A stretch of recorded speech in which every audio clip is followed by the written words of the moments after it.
Randonneuse. Elle a disparu dans les montagnes du Chihuahua en 2010, 8 ans plus tard. Il garde le silence. Diego Herrera Moral a reçu l'appel à 7 heures du matin. La voix à l'autre bout du fil semblait nerveuse, presque brisée. Monsieur Herrera, ici Esperanza Delgado Castro. Je travaille au poste de garde forestier des montagnes du Chihuahua. J'ai besoin de vous de toute urgence. Nous avons trouvé quelque chose qui pourrait être lié à votre sœur Carmen. Diego a fait tomber son café. 8 ans s'étaient écoulés depuis la disparition de Carmen Herrera Moral lors d'une randonnée en solitaire en mars 2010. Elle avait 26 ans. À l'époque, elle était monitrice d'éducation physique et alpiniste experte. Les autorités ont classé l'affaire au bout de 6 mois, concluant à un accident mortel dans un ravin inaccessible. « Et quel genre de choses ?» demanda Diego, cherchant déjà ses clés de voiture. « Je ferais mieux de le voir. Vous-même. » Nous sommes au kilomètre 43 de l'autoroute Acrel. Un groupe d'étudiants a trouvé un sac à dos hier lors d'un exercice pratique. Le nom de sa sœur est brodé sur l'étiquette intérieure. Diego a conduit 4 heures depuis Chihuahua jusqu'au point de rendez-vous. Esperanza était une femme de 50 ans aux cheveux gris dissimulés sous une casquette officielle. Ses yeux étaient gonflés, comme si elle avait pleuré. Son sac à dos était enfoui sous des rochers à environ 200 mètres du sentier principal, expliqua Esperanza alors qu'il marchait vers le site. Les étudiants effectuaient des mesures géologiques lorsque l'un d'eux remarqua une sangle qui dépassait entre les rochers. Le site était une petite dépression naturelle entourée de pins et de chênes. Les rochers formaient une sorte de cercle irrégulier. Diego reconnut immédiatement le sac à dos vert militaire que Carmen avait acheté 2 mois avant sa disparition. « As-tu vérifié le contenu ?» demanda Diego. « Nous attendons votre autorisation. » Techniquement, c'est la preuve d'une affaire classée, mais vu les circonstances, acquiesça Diego. Esperanza ouvrit soigneusement le sac à dos. Son contenu était étonnamment bien conservé, une bouteille d'eau à moitié vide, des barres énergétiques non ouvertes, une carte topographique de la région, une boussole et un journal intime relié en cuir. « C'est étrange », murmura Diego en examinant les objets. Carmen n'aurait jamais abandonné volontairement son équipe. Elle était obsédée par ses affaires. Esperanza feuilleta soigneusement son journal. Les dernières entrées dataient de mars 2010, les jours précédant sa disparition. L'écriture de Carmen était claire et familière à Diego. 18 mars 2010. Roberto m'a confirmé connaître un chemin secret menant à une cascade spectaculaire. Il dit que c'est son endroit préféré, mais il ne le montre pas à tous les touristes. J'ai de la chance qu'il me fasse confiance. Diego fronça les sourcils. Roberto, le rapport de police ne mentionne pas de Roberto.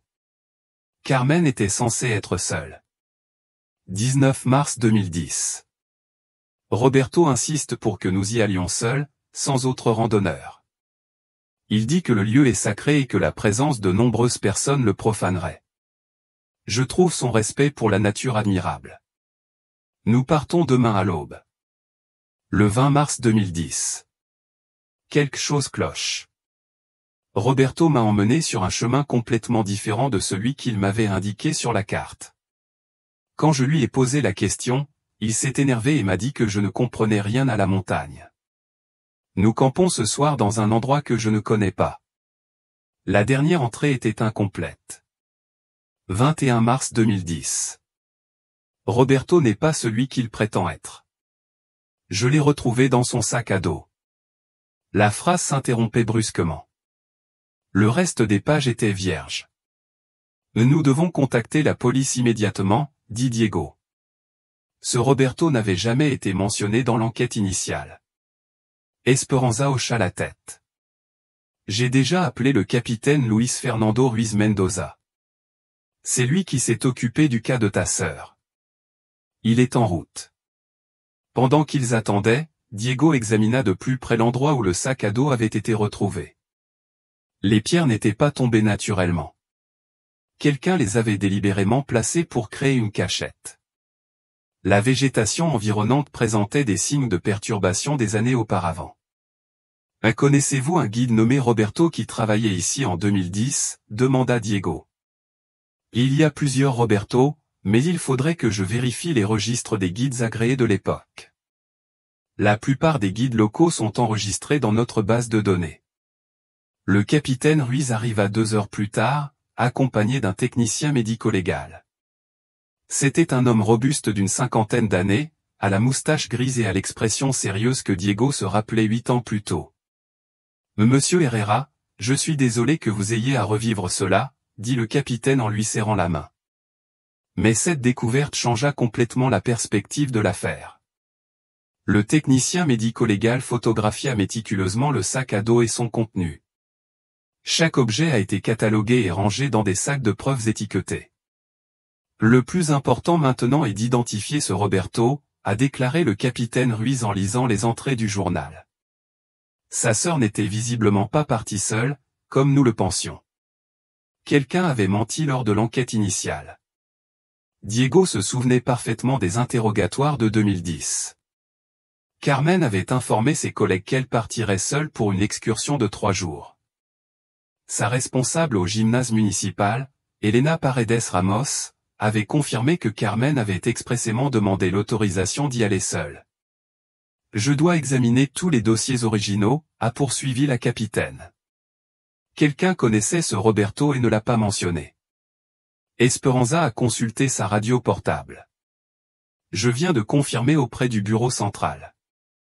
En mars 2010, nous avions 12 guides agréés enregistrés qui s'appelaient Roberto ou incluaient Roberto. Puis-je avoir la liste complète cet après-midi? Parfait. J'ai aussi besoin des registres d'hébergement de tous les hôtels et maisons d'hôtes de la région à ces dates. Si ce Roberto était guide touristique, il a dû interagir avec d'autres services locaux. Diego fixait l'endroit où le sac à dos avait été retrouvé. Pourquoi cacher le sac à dos mais pas le corps? C'est absurde. C'est exactement la bonne question, répondit le capitaine Ruiz. Cacher le sac à dos suggère une préméditation, mais implique aussi que celui qui a fait le coup savait qu'il serait recherché. Pourquoi prendre ce risque? Le technicien médico-légal a terminé l'analyse de la scène. Capitaine, y a-t-il autre chose? J'ai trouvé des fibres synthétiques bleues accrochées à l'un des rochers. Elles ne correspondent à aucun vêtement du sac à dos. Bleu. Carmen détestait le bleu. Il ne portait que des tons ocre pour ses excursions, dit aussitôt Diego. Nous avons donc la preuve de la présence d'une 3e personne à cet endroit. Quelqu'un d'autre était là, en plus de sa sœur et de Roberto. Esperanza consulta sa montre. Il est 17 heures. Si vous souhaitez obtenir des informations de la part des guides expérimentés, mieux vaut vous rendre au village dès maintenant. Certains de ceux qui travaillaient en 2010 sont toujours en activité. Le groupe s'est dirigé vers Crel, la ville la plus proche et le centre d'activité touristique de la région. Pendant le trajet, Diego a relu le journal de Carmen, cherchant des détails qui auraient pu lui échapper.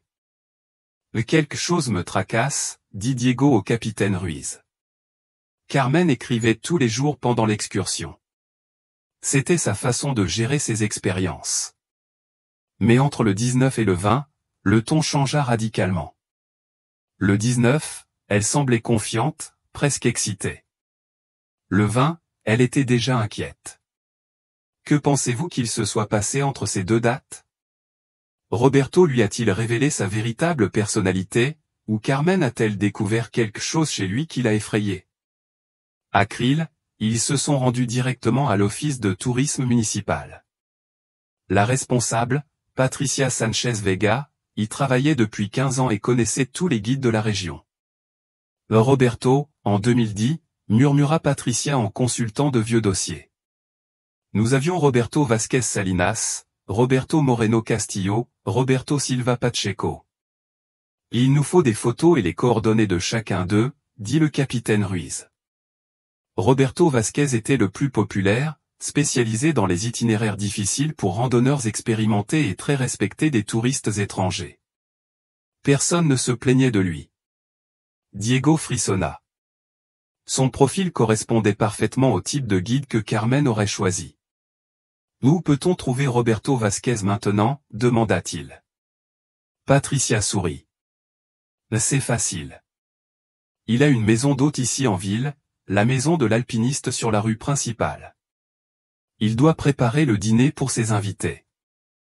La maison de l'alpiniste était un bâtiment en adobe peint en jaune ocre et en bois bleu. Une pancarte artisanale était accrochée à l'entrée. Roberto Vasquez Salinas, guide certifié. Circuit personnalisé. Diego sentit son estomac se nouer en lisant le nom. Roberto Vasquez apparut à la porte avant que la cloche ne sonne. C'était un homme d'environ 45 ans, à la peau bronzée, aux cheveux noirs striés de gris sur les tempes et au large sourire qui mettait en valeur une dentition parfaite. Il portait une chemise en flanelle à carreaux et un jean usé. « Le capitaine Ruiz, qu'est-ce qui vous amène ici après si longtemps ?» demanda Roberto avec une surprise sincère. « J'espère qu'il n'y a pas de problème. »« Roberto, voici Diego Herrera. Votre sœur Carmen a disparu ici en mars 2010. Nous devons vous poser quelques questions. » L'expression de Roberto changea aussitôt. Son sourire s'effaça et il fronça les sourcils, comme s'il s'efforçait de se souvenir. Carmen Herrera. Oui, je me souviens de l'affaire, une terrible tragédie, mais je ne sais pas ce que je peux apporter. Je n'ai jamais eu de contact avec mademoiselle Diego. Il a sorti le journal de Carmen d'un sac scellé contenant des preuves. D'après ce sac, vous l'avez accompagnée lors de sa dernière excursion. Elle mentionne même que vous lui avez promis de lui montrer une cascade secrète. Roberto a examiné le journal à travers le plastique transparent, mais son expression est restée perplexe. Il doit y avoir une erreur. Je tiens des registres détaillés de tous mes clients. En mars 2010, j'ai travaillé avec un groupe d'Allemands pendant 2 semaines.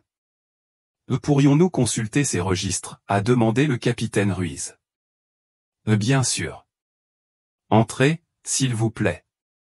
L'intérieur de la maison était confortable mais fonctionnel. Les murs étaient couverts de photos de randonneurs. Souriants, certificats touristiques et cartes topographiques de la région. Roberto les conduisit dans un petit bureau où il rangeait des dossiers dans des armoires métalliques. Les voilà, dit Roberto en sortant un dossier étiqueté. Mars 2010. Du 15 au 28 mars, j'ai engagé Klaus et Ingrid Müller, un couple de Berlinois. Ils voulaient faire l'itinéraire complet du Copper Canyon. Les documents semblaient authentiques, contrat signé, itinéraire détaillé, reçu d'hébergement et photos de l'excursion. Toutes les photos montraient Roberto et les touristes allemands à différents endroits de la montagne. « Avez-vous les coordonnées de ces clients ?» demanda Diego. « Bien sûr, Klaus m'envoie encore des cartes de Noël chaque année. Ce sont des gens adorables. » Le capitaine Ruiz examina attentivement les photos. Les dates sur les photos coïncidaient avec la période de sa disparition. « Roberto, as-tu croisé Carmen lors de cette excursion ?» Absolument aucune. Nous étions dans la partie nord de la chaîne de montagnes, près du Cerro Moinora. Carmen a disparu dans la partie sud, si je me souviens bien, et Diego était frustré. Les documents semblaient authentiques, mais le journal de Carmen était très précis sur Roberto et ses promesses. Connaissez-vous d'autres guides nommés Roberto qui auraient pu travailler avec des touristes clandestins, demanda Diego. Roberto réfléchit un instant. Eh bien, il y a Roberto Silva Pacheco, mais il travaille principalement avec des groupes locaux, et il y a Roberto Moreno, mais il a quitté la ville en 2009. Où est allé Moreno?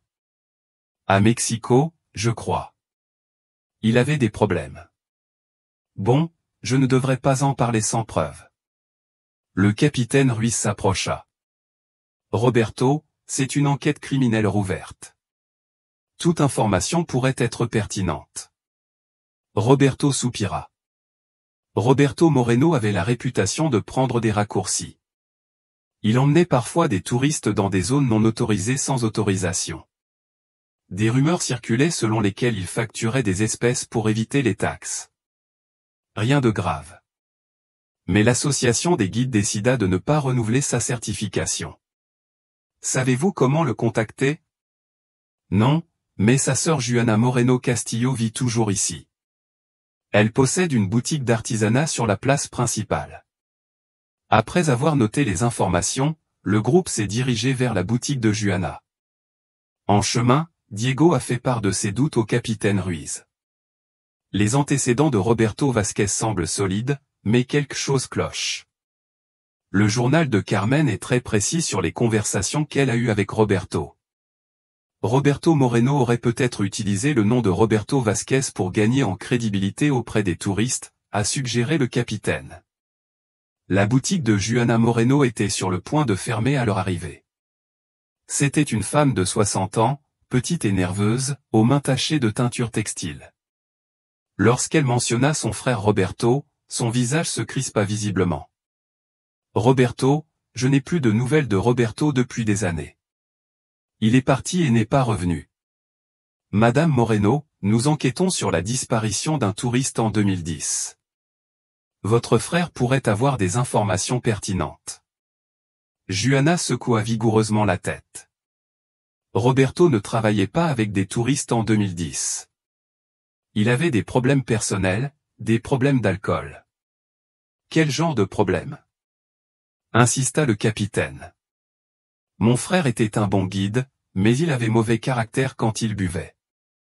Il y avait eu un incident avec des touristes américains en 2009. Rien de grave, juste une dispute. Mais cela avait suffi à ruiner sa réputation. Diego sentait qu'ils approchaient d'un moment important. Vous souvenez-vous si son frère était au village en mars 2010? Oui, il y était jusqu'en avril, mais il ne travaillait plus officiellement comme guide. Il faisait des petits boulots, aidait à la construction, ce genre de choses. Se pourrait-il qu'il ait travaillé de manière informelle avec des touristes sans se faire enregistrer? Juana hésita avant de répondre. C'est possible. Roberto avait besoin d'argent et connaissait la montagne mieux que quiconque, mais s'il en avait, il ne me l'a jamais dit. Le capitaine Ruiz échangea un regard entendu avec Diego. As-tu un moyen de contacter ton frère? Un numéro de téléphone? Une adresse? Je n'ai plus de ses nouvelles depuis 3 ans.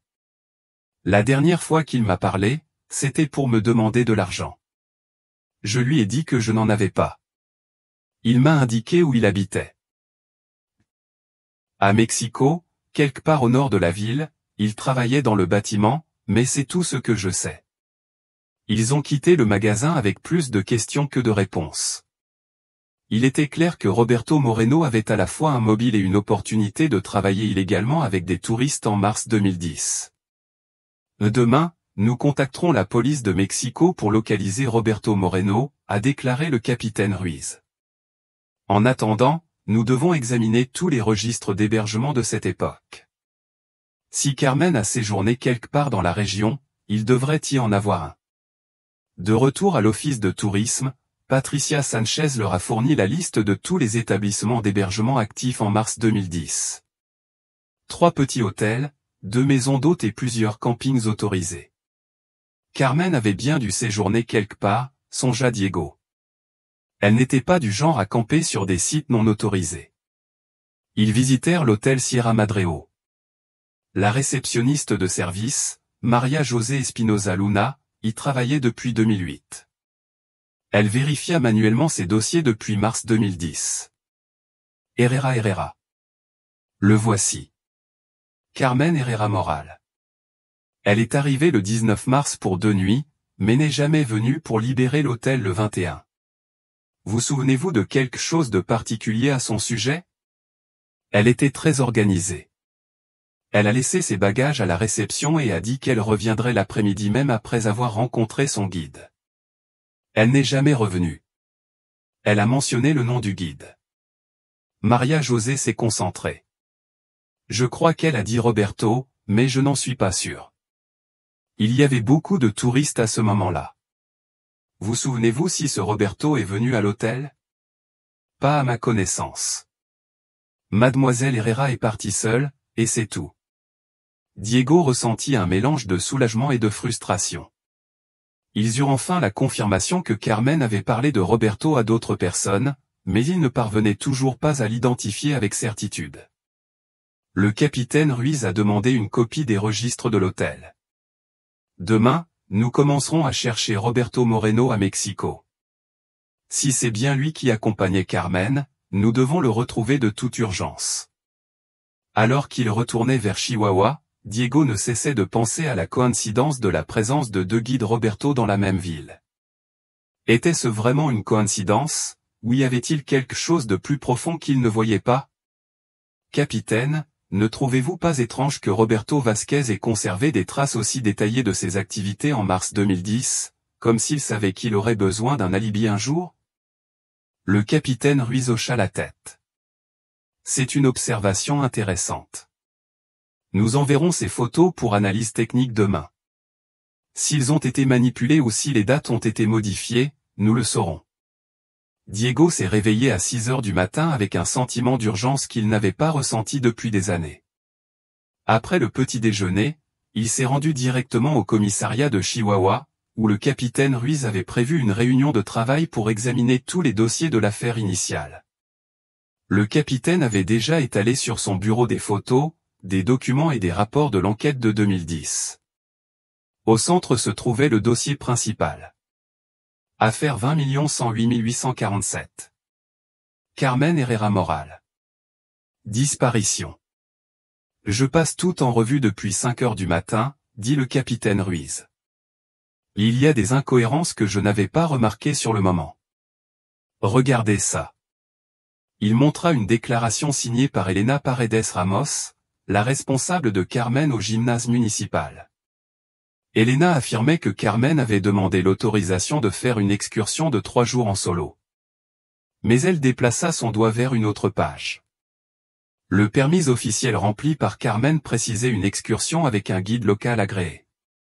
Diego examina attentivement les 2 documents. Ils interrogèrent Elena sur cette divergence. Non. Nous pensions qu'Elena se trompait simplement sur les détails. Mais maintenant, grâce au journal, il semble qu'Elena savait quelque chose qu'elle ne nous avait pas dit. Le téléphone de bureau sonna. Le capitaine répondit et s'entretint brièvement avec quelqu'un à Mexico. Bonne nouvelle. La police de Mexico a localisé Roberto Moreno Castillo. Il travaille sur un chantier dans le quartier Gustavo Armadero. Ils peuvent l'arrêter aujourd'hui si nécessaire. Pour quel chef d'accusation, demanda Diego. Pour l'instant, uniquement pour un interrogatoire volontaire lié à la disparition. Mais selon ce que nous découvrirons, des accusations plus graves pourraient être portées. Diego ressentait un mélange d'espoir et d'anxiété. Après 8 ans, ils auraient enfin des réponses. Avant de faire comparaître Roberto Moreno, nous devons reparler avec Elena Paredes. Si elle savait que Carmen avait un guide, pourquoi ne l'a-t-elle pas mentionné en 2010? Ils se sont dirigés vers le gymnase municipal Carlos Chavez, où Elena travaillait comme coordinatrice des activités sportives. C'était un bâtiment en béton gris avec de grandes fenêtres et des terrains de sport visibles depuis la rue. Elena Paredes les accueillit dans son bureau, une petite pièce remplie de trophées sportifs et de calendriers de compétition. Elle avait 40 ans, les cheveux courts teints en blond et une expression naturellement inquiète. « Monsieur Herrera, quelle surprise! Des nouvelles de Carmen? Elena, il faut clarifier certaines incohérences dans votre déclaration de 2010, dit le capitaine Ruiz d'un ton officiel. Vous avez dit que Carmen avait demandé l'autorisation de partir en excursion seule. C'est exact. Carmen partait toujours seule en excursion. Elle était très indépendante, mais le permis officiel que Carmen avait rempli précisait qu'elle partirait avec un guide agréé. Elena pâlit légèrement. Bon, j'étais peut-être perdu. Il y a 8 ans, Diego se pencha. Elena, nous avons trouvé le journal de Carmen. Nous savons qu'elle avait des projets précis avec un guide nommé Roberto. Pourquoi n'en as-tu pas parlé en 2010? Elena est restée silencieuse un long moment, les yeux rivés sur ses mains. Lorsqu'elle a parlé, sa voix était à peine un murmure. Carmen m'a demandé de ne pas mentionner le guide. Pourquoi? Elle a dit que Roberto n'avait pas tous ses permis en règle et qu'elle ne voulait pas lui attirer d'ennui avec les autorités. Elle m'a demandé si quelqu'un avait demandé à dire que j'y allais seul. Le capitaine Ruiz échangea un regard entendu avec Diego. Elena, cette information aurait pu complètement changer le cours de l'enquête initiale. Tu te rends compte? Elena se mit à pleurer. J'ai cru que Carmen avait eu un accident. Je n'aurais jamais imaginé que le guide puisse être impliqué. Si j'avais su. Mais qu'est-ce que Carmen t'a dit d'autre à propos de ce Roberto? Demanda Diego. Seulement qu'il connaissait très bien la montagne et qu'il lui avait promis de lui faire découvrir des endroits que les autres touristes n'avaient jamais vus. Carmen était ravie. Elle raconta comment elle l'avait rencontré. Elena essuya ses larmes. Je crois que quelqu'un à l'hôtel où elle avait passé la première nuit l'avait recommandé, mais je n'en suis pas sûr. Ils ont quitté la salle de sport avec une pièce essentielle du puzzle. Roberto, quel qu'il soit, opérait sans autorisation et avait expressément demandé à Carmen de garder son identité secrète. Ça change tout, dit Diego en regagnant la voiture. Roberto n'était pas seulement un guide non autorisé, c'était quelqu'un qui évitait consciemment tout contrôle officiel. Le capitaine Ruiz reçut un autre appel, cette fois du laboratoire médico-légal de Chihuahua. Les résultats des fibres bleues étaient intéressants. Elles provenaient d'une veste de pluie du commerce, probablement fabriquée entre 2008 et 2010. Ils trouvèrent également des cheveux humains dans le sac à dos, qui n'appartenaient pas à Carmen. Ils peuvent procéder à une analyse ADN. Ils sont déjà en train de l'analyser, mais cela prendra au moins une semaine. Diego ressentit une bouffée d'espoir. Si nous obtenons un échantillon d'ADN de Roberto Moreno et qu'il correspond aux cheveux, nous aurons des preuves matérielles le reliant à Carmen. Ils décidèrent de retourner à Crel pour interroger d'autres personnes ayant connu Roberto Moreno. Sœur Juana avait mentionné que Roberto effectuait des petits boulots dans le bâtiment, ce qui suggérait qu'il fréquentait d'autres habitants de la ville. À Crel, ils se sont rendus directement à la quincaillerie du coin, un endroit où les ouvriers du bâtiment se procuraient autrefois matériaux et outils. Le propriétaire, Miguel Ángel Torres Jiménez, connaissait Roberto Moreno depuis son enfance. Roberto était un bon travailleur lorsqu'il était sobre, a expliqué Miguel Ángel, mais il avait du mal à se contrôler. En mars 2010, il a travaillé avec moi pendant 2 semaines pour aider à rénover le toit de l'école primaire. Vous souvenez-vous des dates précises? Miguel Ángel a consulté un carnet usé où il notait les présences de ses intérimaires du 10 au 24 mars, mais il a été absent 3 jours entre le 19 et le 21 mars. Il a dit qu'il avait un emploi privé mieux rémunéré. Diego et le capitaine ont échangé un regard. C'étaient les dates exactes auxquelles Carmen était allée en montagne. Elle a mentionné le type de travail privé, sans préciser, mais elle portait son équipement d'alpinisme ces jours-là, nous avons supposé qu'il s'agissait d'un travail de guide touristique. Vous souvenez-vous si Roberto avait une veste bleue? Miguel Ángel réfléchit. Oui, il avait une veste bleu marine très usée. Il la portait quand il pleuvait. Il disait que c'était sa veste porte-bonheur. Ils quittèrent la quincaillerie avec des preuves circonstancielles solides reliant Roberto Moreno aux dates de la disparition de Carmen et aux fibres bleues retrouvées là où ils avaient caché son sac à dos. Il est temps de faire venir Roberto Moreno de Mexico, dit le capitaine Ruiz. Nous avons suffisamment de preuves pour justifier un interrogatoire formel. Alors qu'il retournait vers Chihuahua, Diego appela sa femme, Gabriela, pour la tenir au courant de l'évolution de l'affaire. Il ne lui avait rien dit depuis 8 ans de ses soupçons quant à la mort de Carmen. Le Diego, sois prudent, lui dit Gabriela. Mais si ce Roberto est responsable de ce qui est arrivé à Carmen, il pourrait être dangereux. Il ne peut plus faire de mal à Carmen, et je n'arrêterai pas tant que je ne saurai pas exactement ce qui s'est passé. Cet après-midi-là, le capitaine Ruiz s'est coordonné avec la police de Mexico pour arrêter Roberto Moreno le lendemain. Il a également demandé une ordonnance du tribunal pour examiner tous les relevés bancaires et téléphoniques de Moreno depuis mars 2010. Combien de temps pensez-vous qu'il faudra pour l'amener ici? Demanda Diego. S'il coopère, il pourrait être ici demain soir. S'il résiste, cela pourrait prendre quelques jours de plus. Diego passa la nuit à relire le journal de Carmen, à la recherche de détails utiles lors de l'interrogatoire de Roberto Moreno. Une entrée du 20 mars attira son attention. Roberto m'a conduit sur un itinéraire complètement différent de celui qu'il m'avait indiqué sur la carte. Quelle carte? Carmen était méticuleuse quant à la conservation de ses cartes et itinéraires, mais il n'avait trouvé aucune carte spécifique dans son sac à dos, hormis la carte topographique générale de la région. Il a appelé le capitaine Ruiz. Capitaine, je crois que Roberto a montré à Carmen une carte précise avant l'excursion, une carte qui n'était pas dans son sac à dos quand nous l'avons trouvée. C'est possible. Quand nous interrogerons Roberto Moreno, ce sera l'une de nos premières questions. Diego s'est endormi cette nuit-là avec un mélange d'espoir et de peur. Après 8 ans sans savoir ce qui était arrivé à Carmen, ils étaient enfin sur le point d'obtenir des réponses, mais ils savaient aussi que ces réponses pourraient être bien plus troublantes qu'ils ne l'avaient imaginé. Roberto Moreno Castillo est arrivé à Chihuahua à 15 heures, escorté par 2 policiers de Mexico. Diego observait depuis la vitre de la salle d'interrogatoire le déroulement de l'interrogatoire du suspect. Moreno avait 42 ans, mais paraissait plus âgé. Ses cheveux étaient presque entièrement gris et son visage portait les stigmates d'une vie difficile. Le capitaine Ruiz entra dans la salle d'interrogatoire accompagné de l'inspectrice Claudia Martinez Herrera, spécialiste des disparitions. Diego entendait la conversation par l'interphone. Roberto, vous n'êtes pas officiellement en état d'arrestation, commença le capitaine Ruiz. Vous êtes ici volontairement pour nous aider à obtenir des informations sur la disparition de Carmen Herrera Moral en mars 2010. Vous souvenez-vous de cette affaire? Roberto s'agita, mal à l'aise, sur sa chaise. Vaguement.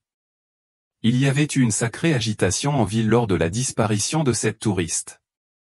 D'après nos archives, vous travailliez à Krill pendant cette période, mais vous avez manqué le travail 3 jours précis, du 19 au 21 mars. C'est possible. Vous faisiez des petits boulots pour différentes personnes.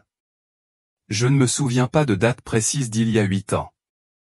L'inspecteur Martinez a déposé le journal de Carmen sur la table. Carmen a écrit spécifiquement sur un guide nommé Roberto qui lui avait promis de lui montrer une cascade secrète. C'était vous, Roberto, qui avez examiné le journal sans le toucher. Non, je n'ai jamais travaillé avec cette femme. Roberto, nous avons des témoins qui confirment que vous portiez une veste bleue à ce moment-là. Nous avons trouvé des fibres d'une veste bleue là où quelqu'un avait caché le sac à dos de Carmen. Pouvez-vous expliquer cela? Beaucoup de gens portent des vestes bleues. Cela ne prouve rien. Le capitaine Ruiz a changé de tactique. Pourquoi de celle est-il parti si soudainement après avril 2010? Roberto hésita avant de répondre. Il avait des problèmes personnels. Il avait besoin de changer d'air. Quel genre de problèmes personnels? Des problèmes d'alcool, des problèmes d'argent? Les problèmes habituels. Diego observa Roberto éviter tout contact visuel. Leur réponse était trop vague et calculée pour être honnête. L'inspecteur Martinez a pris des photos de l'endroit où le sac à dos a été retrouvé. Roberto reconnaît cet endroit. Ce sont les montagnes, tout y est identique. A-t-il déjà emmené des touristes dans cette zone précise? J'ai emmené des touristes dans de nombreux endroits différents. Je ne me souviens pas d'endroit précis. L'interrogatoire se poursuivit pendant 2 heures, mais Roberto maintint sa version des faits. Il ne connaissait pas Carmen, n'avait jamais travaillé comme guide non autorisé et ignorait tout de sa disparition. Pendant une pause, le capitaine Ruiz et l'inspecteur Martinez rencontrèrent Diego. Il ment, dit aussitôt Diego. Son langage corporel le trahissait. Je suis d'accord, dit l'inspecteur Martinez, mais il nous faut plus que de l'intuition. Ces dénégations sont constantes et nous n'avons pas pu le contredire directement. Qu'en est-il des résultats ADN? Demanda Diego. Ils ne sont pas encore prêts, mais j'ai une autre idée. Je vais le confronter avec des informations précises tirées du journal de Carmen. S'il était là, il aurait dû reconnaître des détails que seul le guide connaissait. Ils retournèrent dans la salle d'interrogatoire. Cette fois, l'inspecteur Martinez adopta une approche plus agressive. Roberto Carmen écrivit que vous lui aviez montré un endroit particulier où vous aviez campé la nuit du 20 mars. Il décrivit un cercle de pierre près d'un petit ruisseau. Reconnaissez-vous cette description? Pour la première fois, Roberto manifesta une réaction visible. Son regard parcourut les alentours et il déglutit. Je ne sais pas de quoi vous parlez. Il a aussi écrit que vous aviez quelque chose dans votre sac à dos qui vous inquiétait. Qu'est-ce que c'était? Je n'en ai aucune idée. Le capitaine Ruiz étala sur la table des photos de la quincaillerie où Roberto avait travaillé. Miguel Ángel Torres confirma que vous aviez manqué le travail les jours précis où Carmen était absente. Coïncidence. Roberto se leva brusquement. Je veux un avocat. Tu as le droit d'en avoir un, mais n'oublie pas que tu es ici de ton plein gré. Tu peux partir quand tu veux. Ensuite, je m'en vais. Roberto se dirigea vers la porte, mais l'inspecteur Martinez l'arrêta avec une dernière question. Roberto, où est le corps de Carmen? Roberto se retourna brusquement. Comment suis-je censé le savoir? C'est vous qui avez perdu la boule. La réaction était trop émotionnelle pour être celle d'une personne totalement innocente. Roberto a quitté la pièce, mais le capitaine Ruiz l'a suivi. Roberto ne peut pas quitter la ville sans nous prévenir.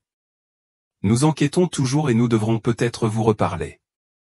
Après le départ de Roberto, Diego était frustré.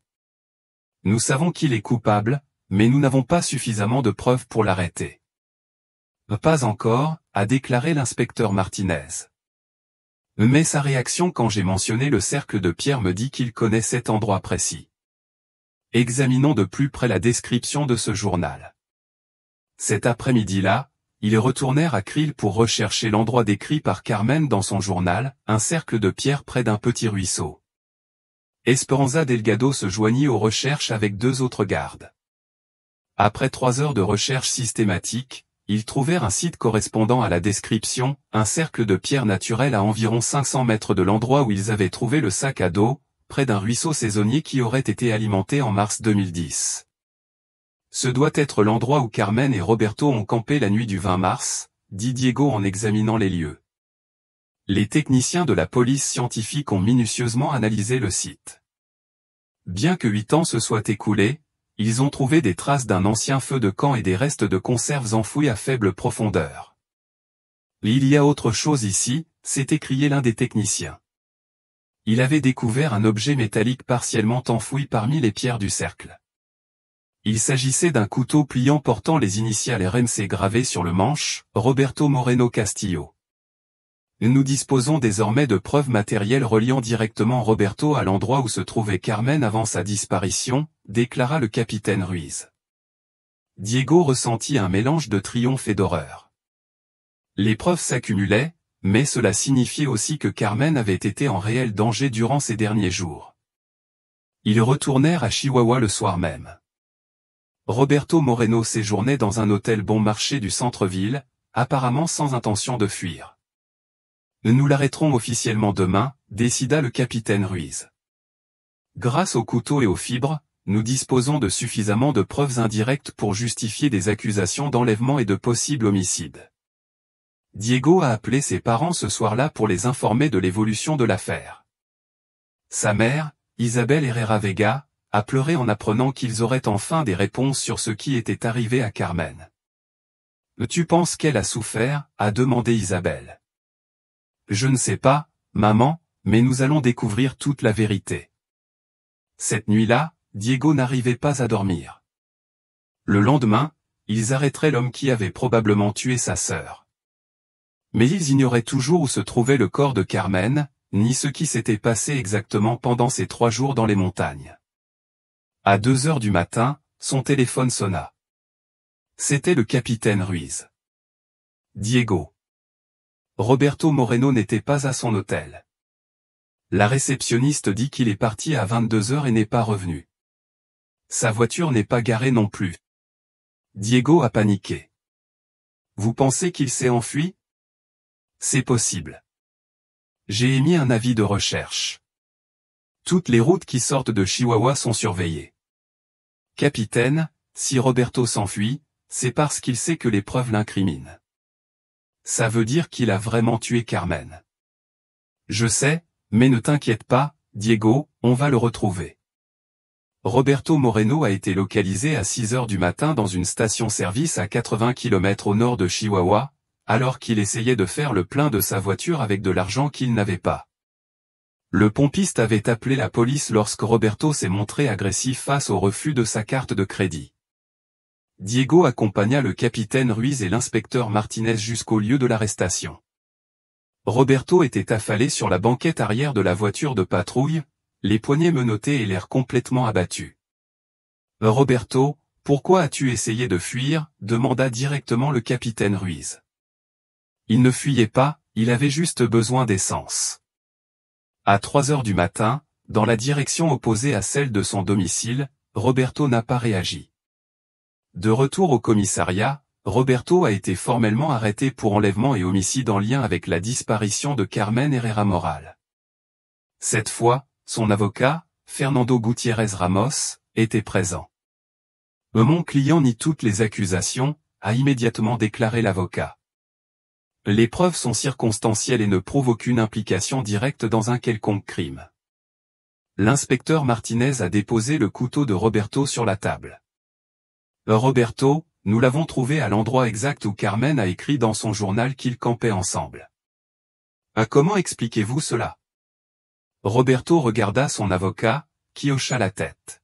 « J'ai perdu ce couteau en randonnée il y a des années. Je ne me souviens plus quand ni où. Il a aussi accidentellement perdu des fibres de sa veste bleue, là où quelqu'un avait caché le sac à dos de Carmen. Mon client n'a pas à expliquer la présence de fibres qui pourraient appartenir à n'importe qui. » L'avocat intervint. Le capitaine Ruiz changea de tactique. « Roberto, les choses seraient peut-être plus faciles pour toi si tu coopérais. Nous savons que tu étais aux côtés de Carmen pendant ces derniers jours. Ce qu'il faut comprendre, c'est ce qui s'est passé exactement. » Pour la première fois, Roberto a manifesté une émotion sincère. Ses yeux se sont remplis de larmes et ses mains se sont mises à trembler. « C'était un accident », a murmuré son avocate. Elle a immédiatement tenté de l'en empêcher. Roberto ne dit rien d'autre. Mais Roberto semblait désespérément en quête de vérité après 8 ans de silence. Carmen était une femme bien. Il ne voulait pas la blesser. « Que s'est-il passé, Roberto ?» demanda doucement l'inspectrice Martinez. Elle découvrit quelque chose qu'elle n'aurait pas dû voir. L'avocat se leva.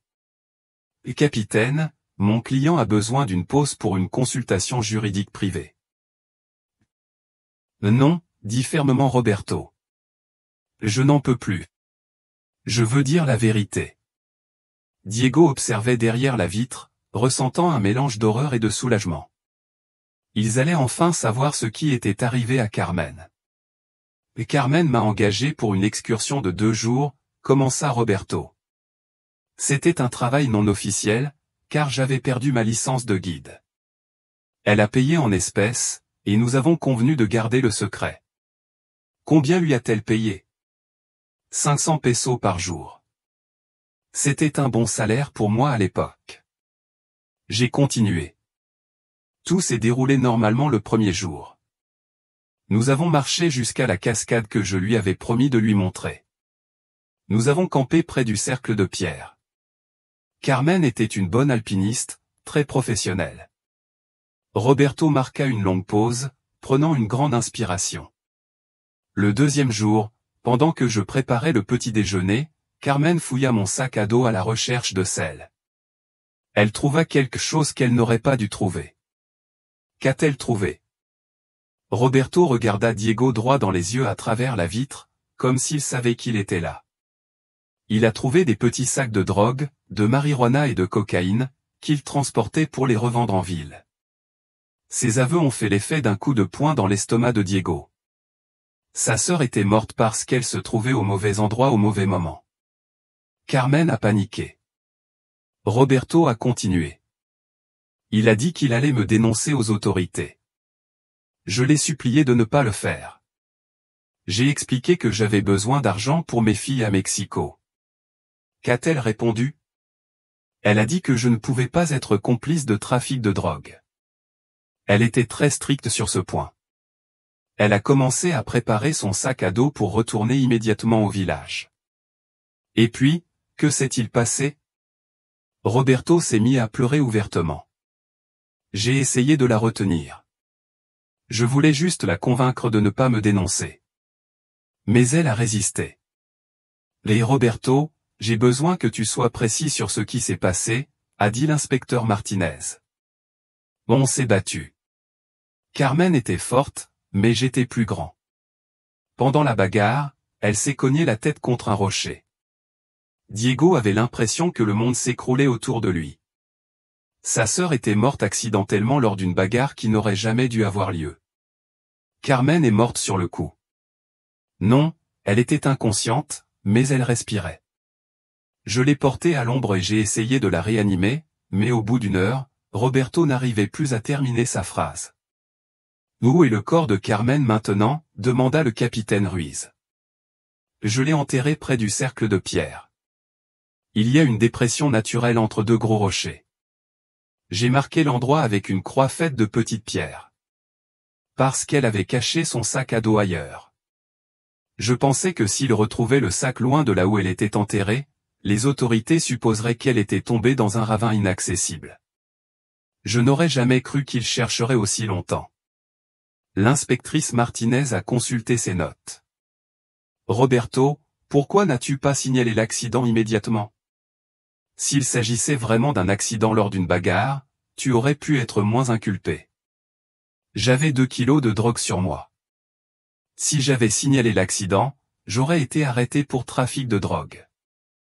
J'aurais fait des années de prison et mes filles seraient restées sans père.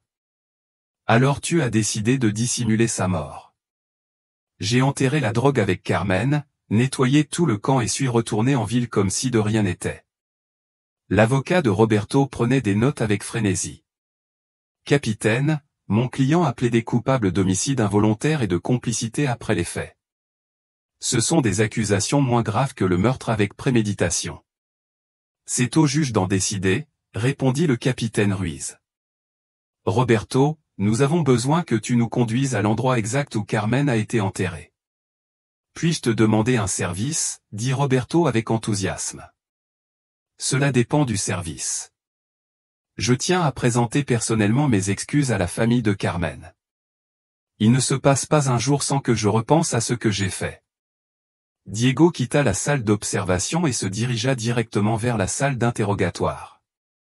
Roberto le regarda avec une expression de profonde honte. Êtes-vous le frère? Oui, je suis Diego. Ah, monsieur Herrera, votre sœur était une bonne personne. Elle ne méritait pas ce qui lui était arrivé. S'il pouvait tout changer, Diego ressentit une colère qu'il n'avait jamais éprouvée auparavant, mais aussi un étrange sentiment de tourner la page. Après 8 ans d'incertitude, il avait enfin des réponses. Roberto, je veux juste savoir une chose. Carmen a souffert. Roberto secoua la tête. Il perdit connaissance immédiatement après le coup. Je ne crois pas qu'il ait ressenti de douleur. C'était une maigre consolation, mais une grande consolation pour Diego. Demain matin, nous irons récupérer le corps de Carmen, dit le capitaine Ruiz. Roberto, j'espère pour toi que tu nous dis toute la vérité. C'est toute la vérité. Cette nuit-là, Diego a appelé ses parents pour les informer qu'ils avaient retrouvé le responsable de la mort de Carmen et que son corps serait bientôt retrouvé. Sa mère a pleuré pendant 1 heure, mais ses larmes exprimaient à la fois le soulagement et la douleur. Nous pouvons enfin lui offrir une sépulture digne, a déclaré Isabel Herrera. Nous aurons enfin la paix, a ajouté son père, Roberto Herrera Sanchez. Diego s'endormit cette nuit-là avec des émotions contradictoires. Il ressentait un sentiment de justice pour Carmen, mais aussi une profonde tristesse face aux circonstances absurdes de sa mort. Tout cela n'avait été qu'un terrible accident, transformé en tragédie par les mauvaises décisions d'un homme désespéré. L'équipe de secours est arrivée à la chaîne de montagne à l'aube. Elle était composée du capitaine Ruiz, de l'inspecteur Martinez, de 3 techniciens médico-légaux, d'un archéologue légiste spécialisé dans les exhumations et de Roberto Moreno, escorté de 2 agents armés. Diego avait insisté pour les accompagner, malgré les objections du capitaine concernant l'impact émotionnel.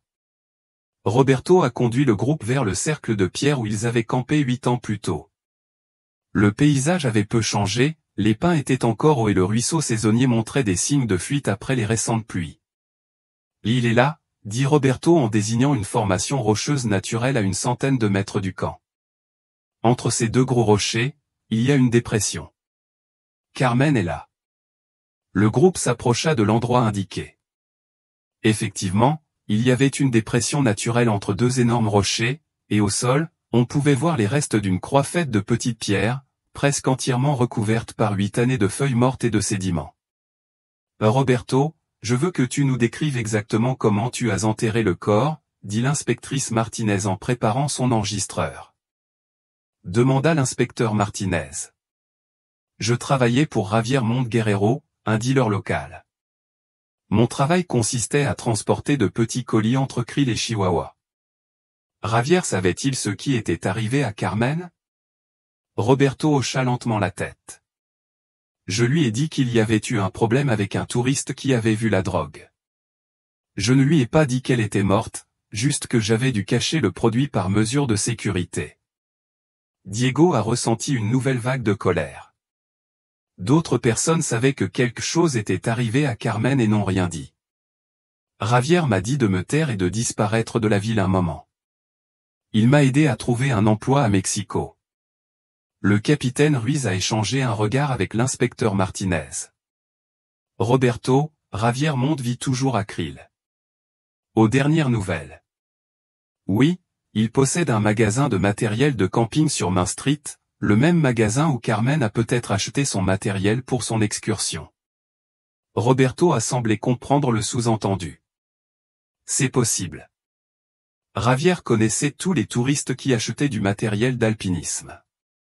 C'est là qu'il m'a recommandé de travailler avec Carmen. Diego s'est levé brusquement. Vous me dites que ce Javier a délibérément mis Roberto en contact avec Carmen, sachant que Roberto trafiquait de la drogue. Je ne sais pas. Javier m'a seulement dit qu'il y avait un touriste qui avait besoin d'un guide non officiel. L'inspecteur Martinez a pris des notes avec frénésie.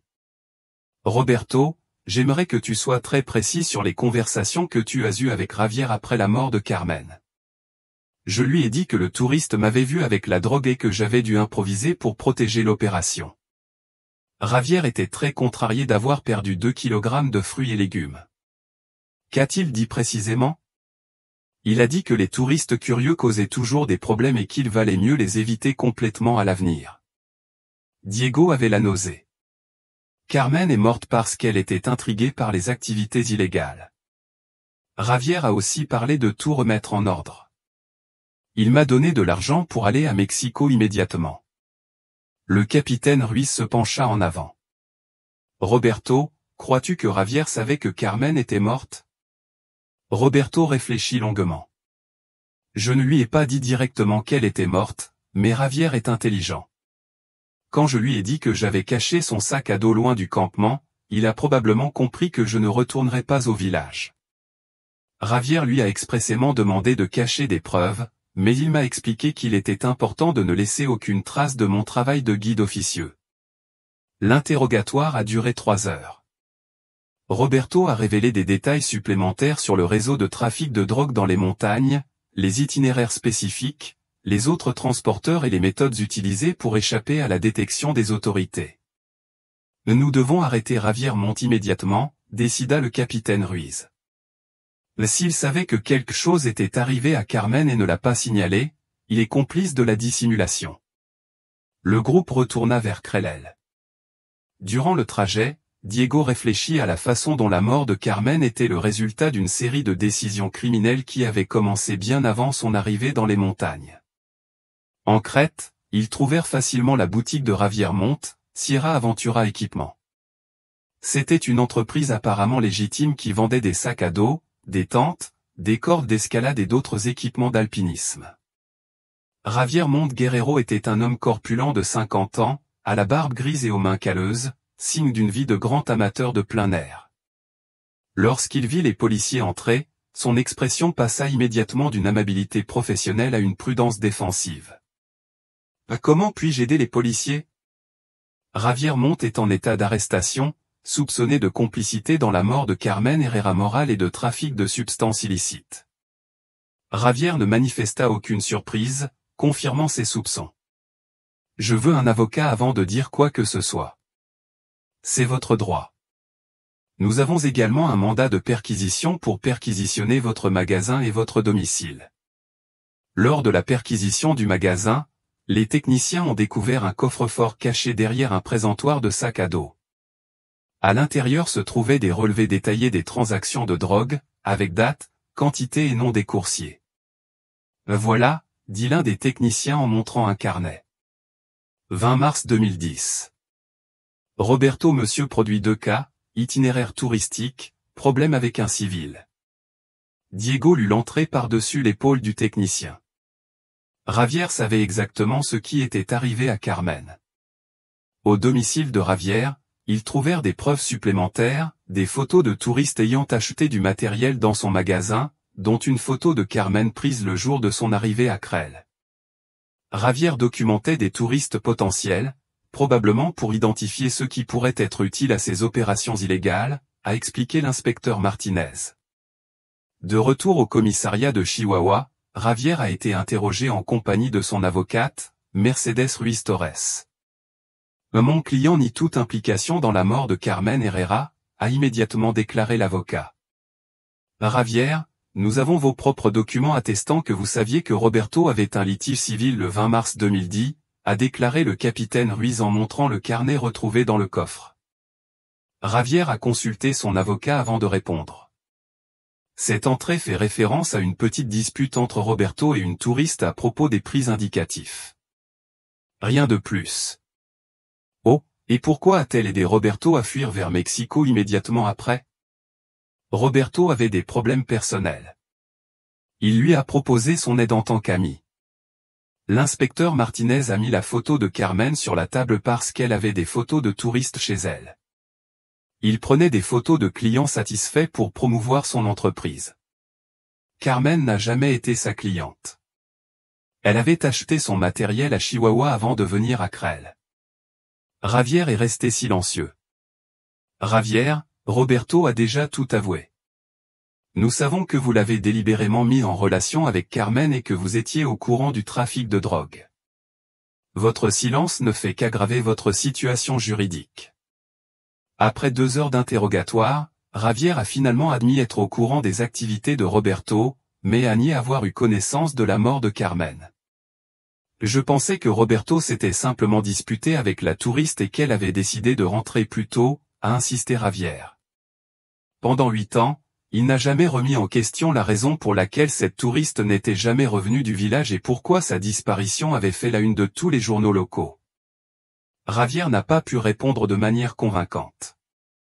Cette nuit-là, Roberto et Javier étaient tous deux en détention, accusés de graves accusations liées à la mort de Carmen. Diego était satisfait que justice soit enfin rendue, mais il était également dépassé par la complexité du réseau criminel. Cela avait causé la mort de sa sœur. Carmen était simplement au mauvais endroit avec la mauvaise personne, pensa Diego au capitaine Ruiz. Si elle avait choisi un autre guide, elle serait encore en vie. Les décisions criminelles de Roberto et Javier ont créé les circonstances qui ont tué votre sœur, répondit le capitaine. Roberto prit une grande inspiration, visiblement affecté par son retour sur les lieux du drame. J'ai creusé un trou d'environ 1,5 m de profondeur avec une pelle pliante que j'avais dans mon équipement. J'ai enveloppé Carmen dans son sac de couchage et je l'ai mise en position fétale pour qu'elle soit mieux à l'aise. Le docteur Samuel Vega Contrera commença à cartographier soigneusement la zone avant de commencer les fouilles. A-t-elle enterré autre chose avec le corps, demanda le docteur Vega. Oui. Les sachets de drogue que Carmen avait trouvés dans mon sac à dos. Et aussi sa lampe de poche, qui avait été cassée pendant la bagarre. Autre chose? Roberto hésita. Son collier avait un pendentif en argent en forme de montagne. Je le lui ai enlevé, pensant que cela pourrait aider à l'identifier si on la retrouvait. Diego était surpris. Avez-vous toujours le collier? Je l'ai vendu à Mexico quelques années plus tard. J'avais besoin d'argent. Les fouilles ont commencé méticuleusement. Le docteur Vega et ses assistants ont retiré la terre couche par couche, documentant chaque étape par des photographies. Au bout de 2 heures, la pelle du docteur Vega a touché quelque chose qui n'était pas de la terre. Nous avons des textiles, a-t-il annoncé.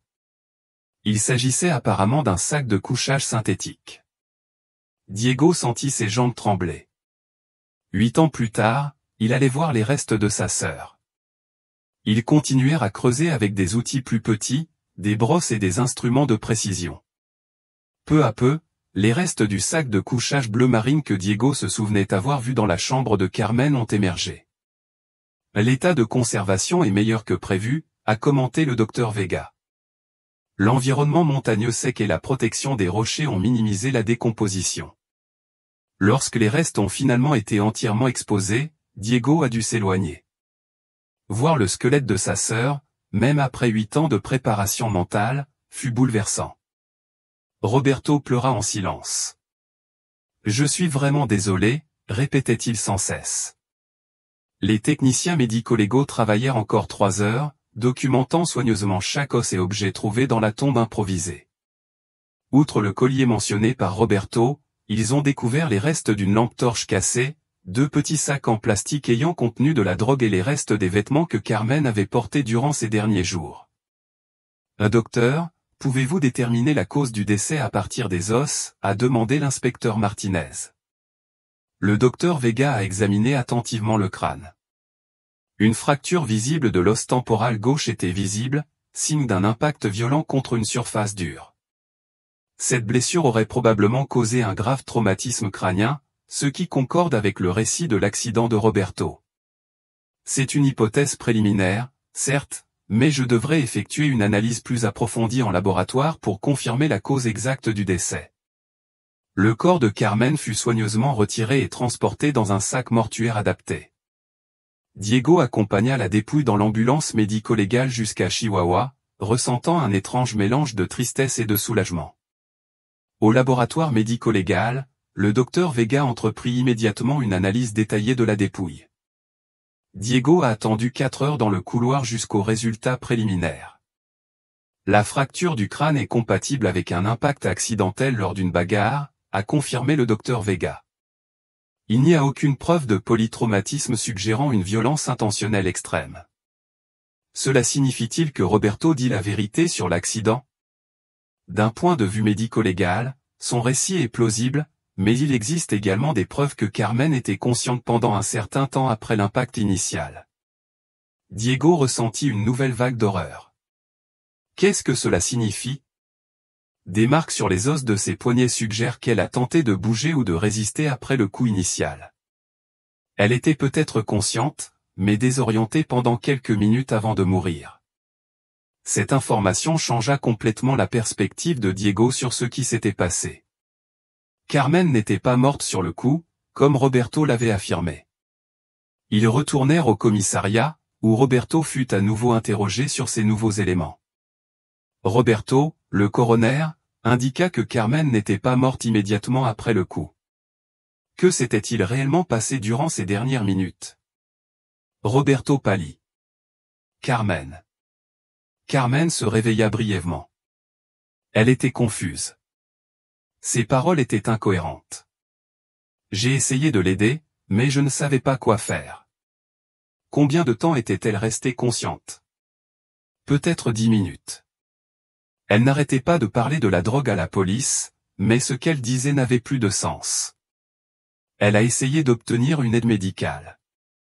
Nous étions à 3 heures de marche de la ville la plus proche. Elle n'avait ni radio ni téléphone portable. Le temps que j'arrive, il était trop tard. L'inspectrice Martinez a examiné ses notes. Roberto, Carmen a expressément demandé de l'aide pendant ces 10 minutes. Roberto a complètement craqué. Oui. Elle m'a demandé de l'emmener à l'hôpital. Elle a dit qu'elle se sentait vraiment mal. Et qu'avez-vous fait? J'ai paniqué.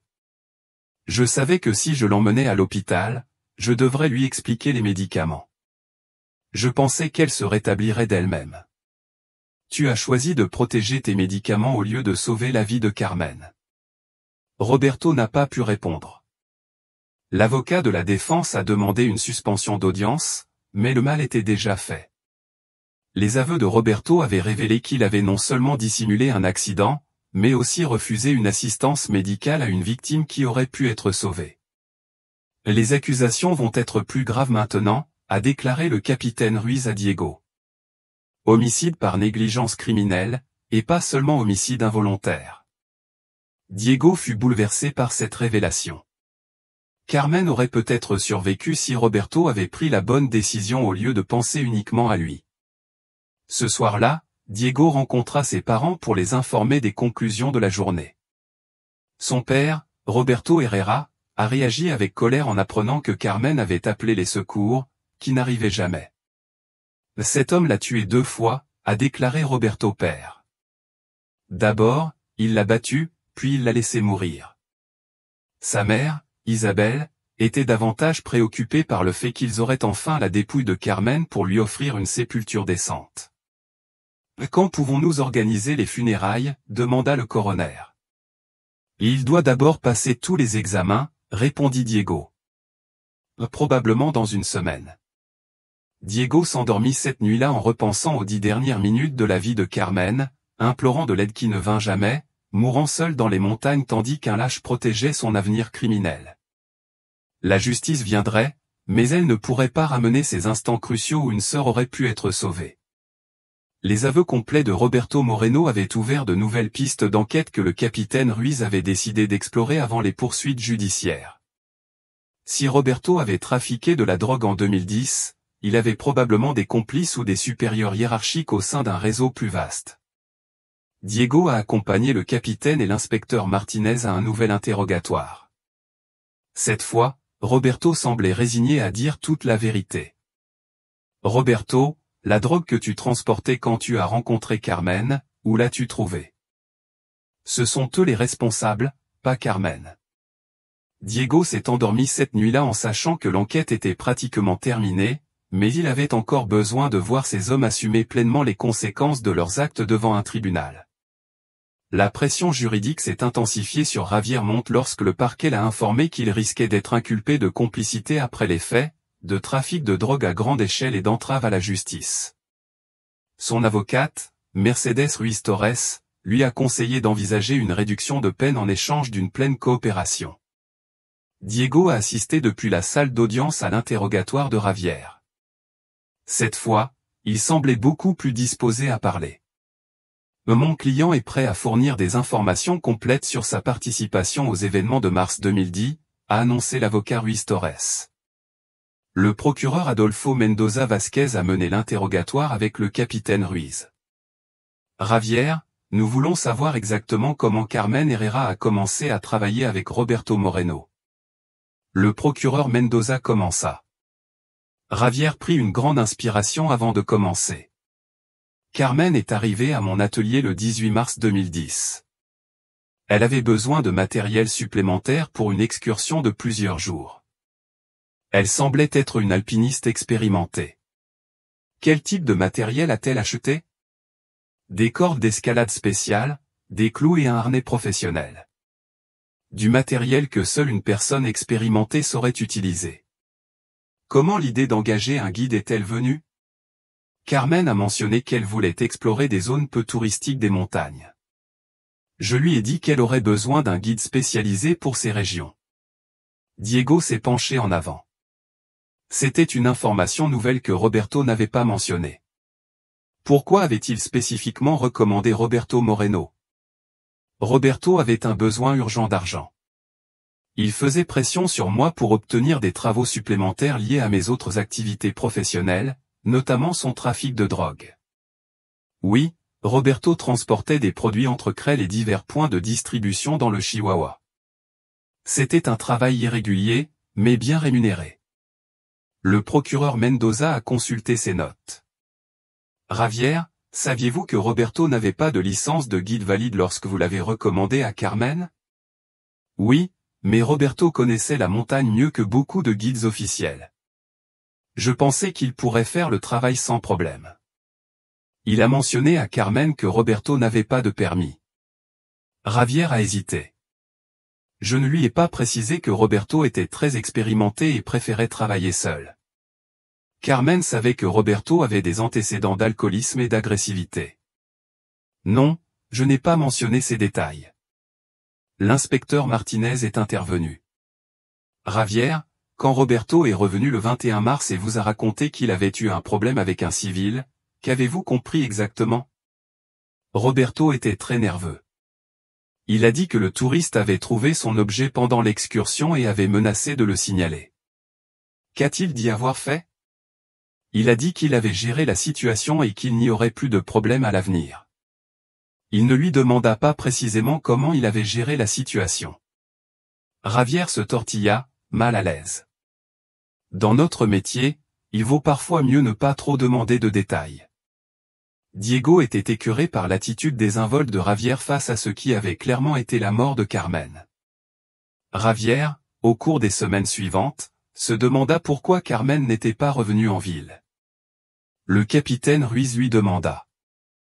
J'ai supposé qu'il avait décidé de partir après l'affaire avec Roberto. Il n'avait pas lu les journaux sur la recherche massive d'un touriste disparu. Oui, j'en avais entendu parler, mais Roberto m'avait dit que le touriste était parti bouleversé, alors je n'avais pas fait le lien. Pendant 8 ans, il n'avait jamais soupçonné que Roberto ait pu faire du mal à Carmen. Javier a enfin manifesté une émotion sincère. Je ne voulais pas envisager cette possibilité. Roberto avait mauvais caractère, mais je ne l'aurais jamais cru capable de violence réelle. Le procureur Mendoza a placé des photos de la tombe de Carmen sur la table. Javier, ces photos changent ta perspective sur le genre de problème que Roberto avait avec Carmen. Javier regarda les photos et se mit à pleurer. S'il avait su qu'elle était morte, il aurait immédiatement appelé la police. Honnêtement, il aurait risqué de révéler son trafic de drogue pour signaler la mort d'un touriste. Javier ne put répondre. L'avocate Ruiz Torres ordonna une suspension d'audience pour consulter sa cliente. À leur retour, Javier était prêt à faire des aveux plus complets.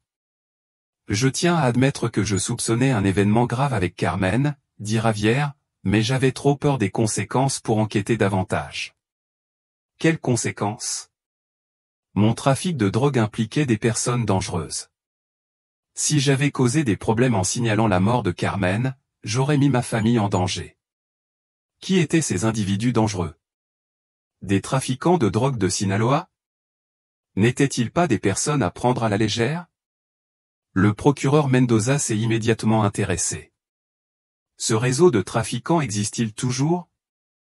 Je l'ignore. J'ai arrêté ces activités après le départ de Roberto pour Mexico. Avez-vous des informations sur d'autres membres du réseau? J'ai leurs noms, leurs itinéraires et leurs méthodes de travail. Je peux tout fournir, ce qui contribue à réduire les charges retenues contre moi. L'interrogatoire s'est prolongé jusqu'à la fin de la journée, Javier fournissant de nombreux détails sur le réseau de trafic de drogue qu'il dirigeait dans les montagnes de Chihuahua entre 2008 et 2012. À la fin de la journée, Roberto et Javier avaient tous deux fait des aveux complets expliquant non seulement les circonstances précises de la mort de Carmen, mais aussi le contexte criminel plus large qui avait rendu cette tragédie possible. Les chefs d'accusation définitifs seront déterminés demain, a déclaré le procureur Mendoza à Diego. Mais au vu des aveux, Roberto sera accusé d'homicide par négligence et de refus d'assistance ayant entraîné la mort. Javier sera accusé de complicité d'homicide par négligence et de multiples accusations liées aux stupéfiants. Diego était ravi que les deux hommes subissent de graves conséquences, mais il était également dévasté d'apprendre comment les mauvaises décisions de plusieurs personnes avaient abouti à la mort de sa sœur. Ce soir-là, Diego a rencontré ses parents pour discuter des funérailles de Carmen. La dépouille avait été officiellement rendue publique par le coroner, et les préparatifs pouvaient commencer. Nous souhaitons des funérailles qui honorent la mémoire de Carmen, la personne aventureuse et courageuse qu'elle était, a déclaré son père, Roberto. Nous voulons que toute la communauté sache que justice a enfin été rendue, a ajouté sa mère, Isabelle. Diego a acquiescé. Après 8 ans de questions sans réponse, ils ont enfin pu offrir à Carmen la paix qu'elle méritait et entamer le processus de guérison en famille. L'audience de mise en accusation a eu lieu au tribunal de Chihuahua, une semaine après les aveux complets. Diego était assis au premier rang, accompagné de ses parents et de plusieurs amis de Carmen qui avaient suivi l'affaire depuis le début. Le juge Octavio Bermuderio présidait l'audience.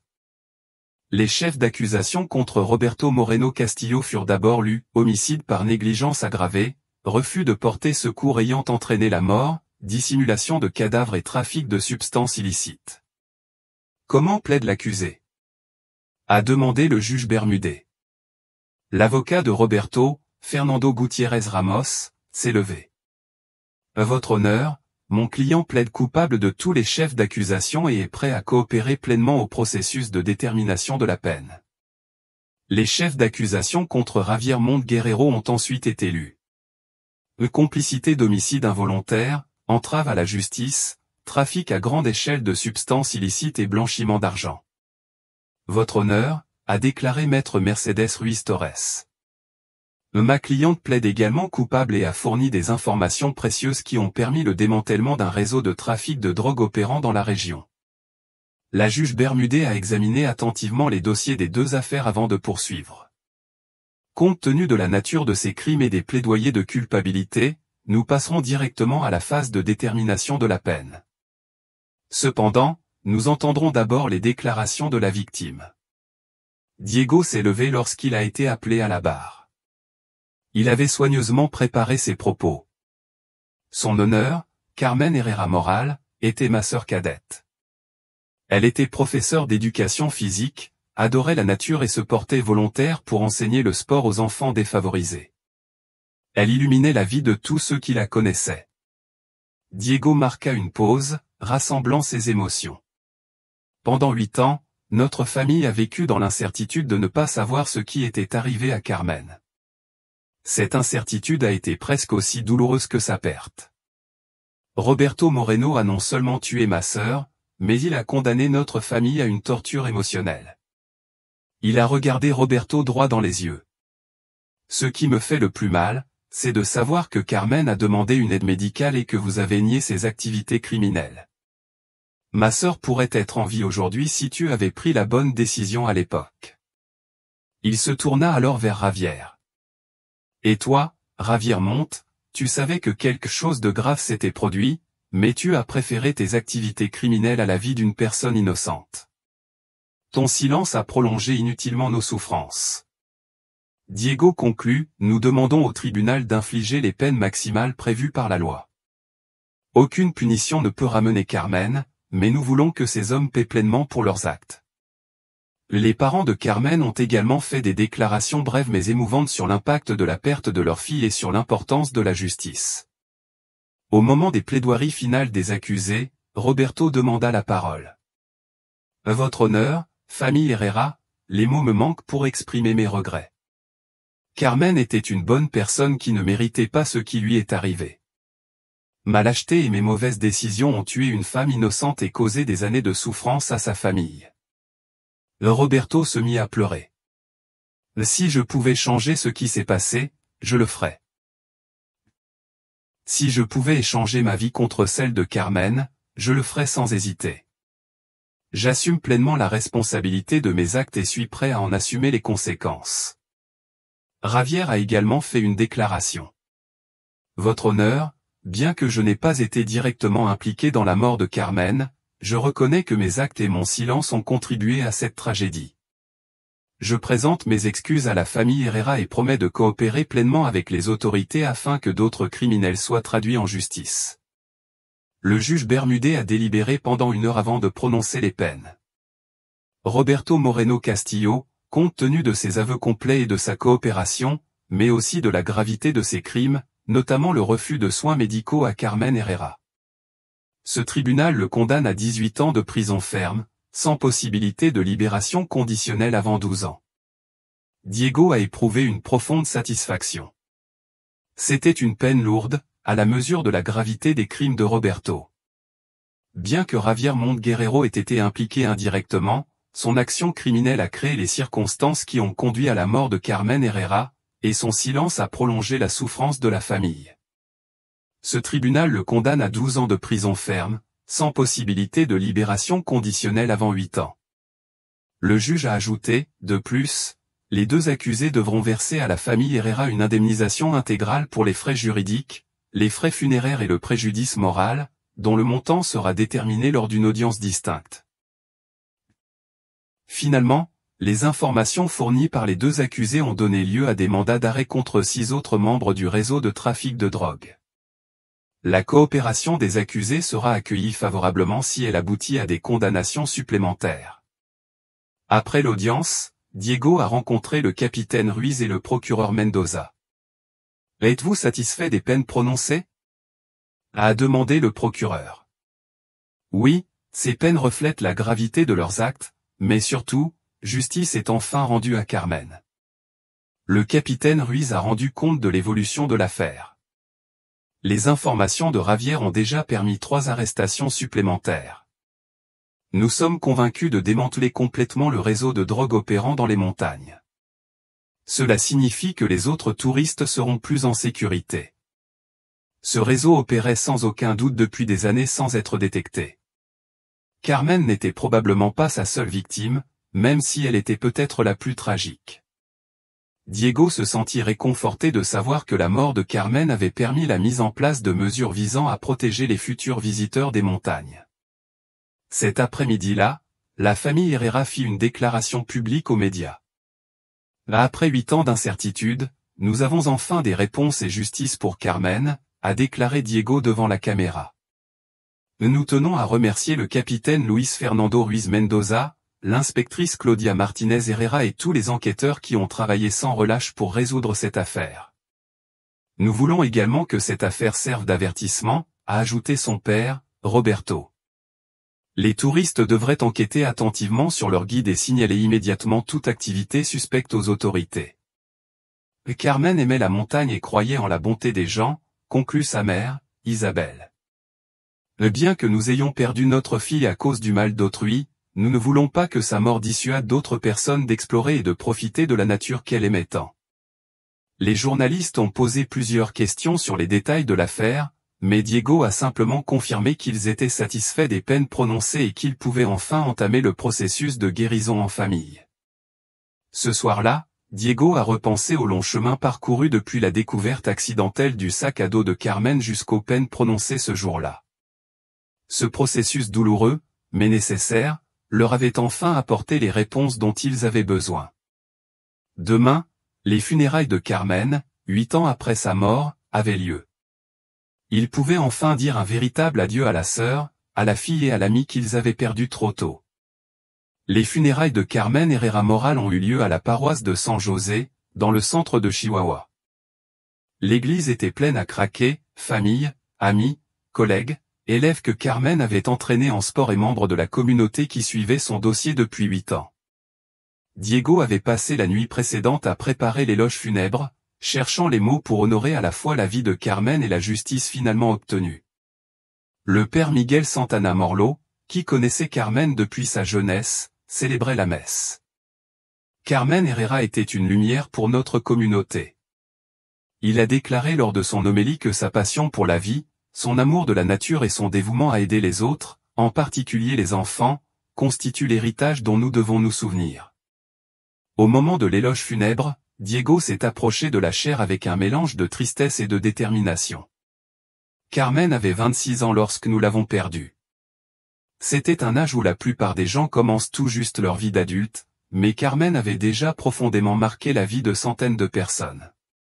Diego regarda vers le cercueil, où reposait enfin la dépouille de sa sœur. Professeur d'éducation physique, Carmen n'enseignait pas seulement le sport, elle enseignait aussi la confiance, la discipline et l'importance de surmonter les obstacles.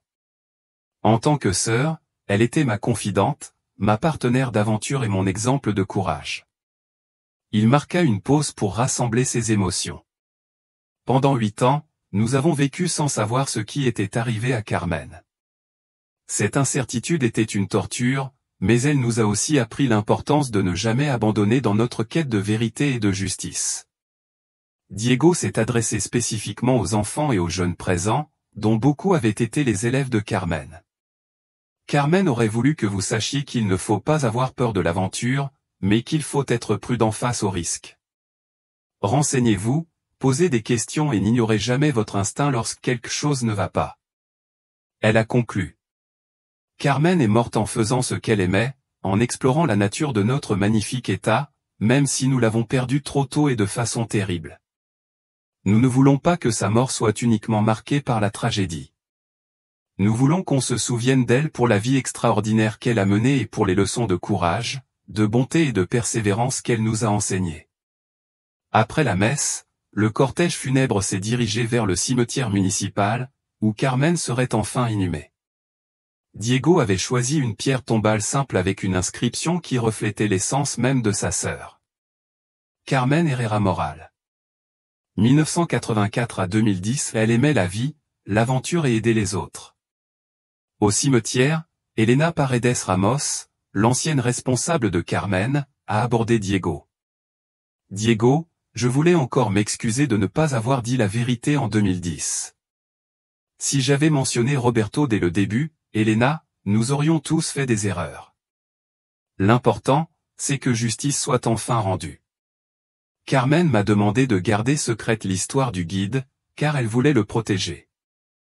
Même à la fin, elle pensait à aider les autres. Diego était d'accord. Carmen, elle voyait toujours le meilleur chez les gens. Après l'enterrement, la famille a organisé une réception à la salle de sport où Carmen s'était entraînée. Les murs étaient couverts de photos de Carmen avec ses élèves, de certificats de reconnaissance qu'elle avait reçus et de messages de condoléances de personnes dont elle avait marqué la vie.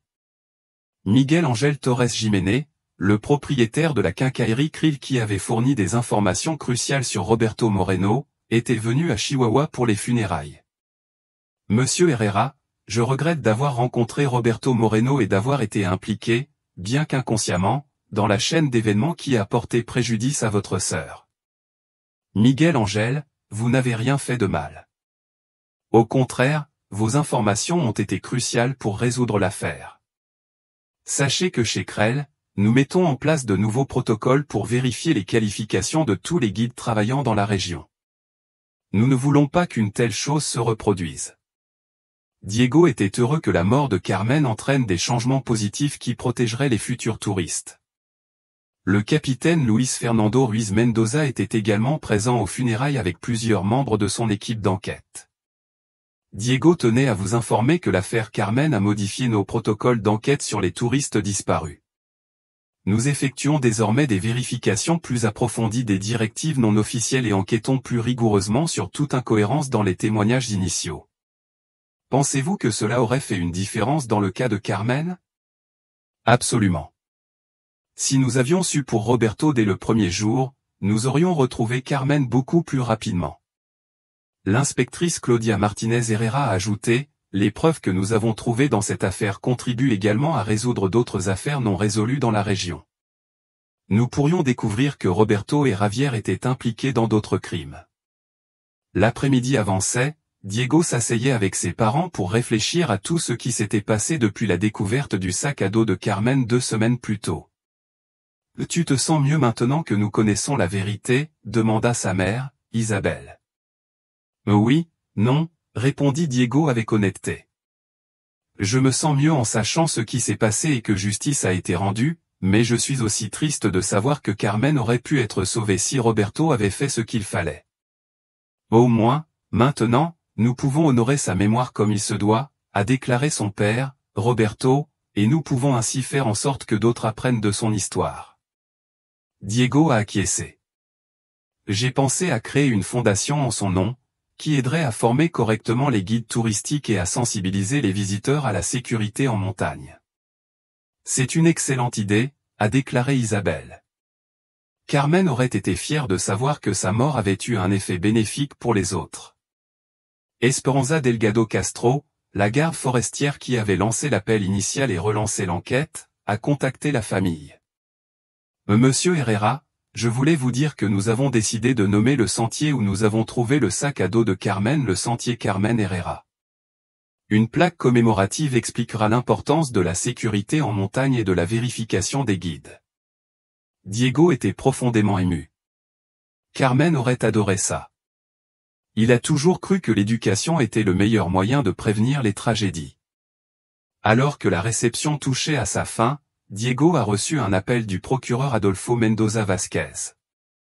Le Diego, je tenais à t'informer que les 3 autres suspects arrêtés grâce aux informations de Javier ont été officiellement inculpés cet après-midi.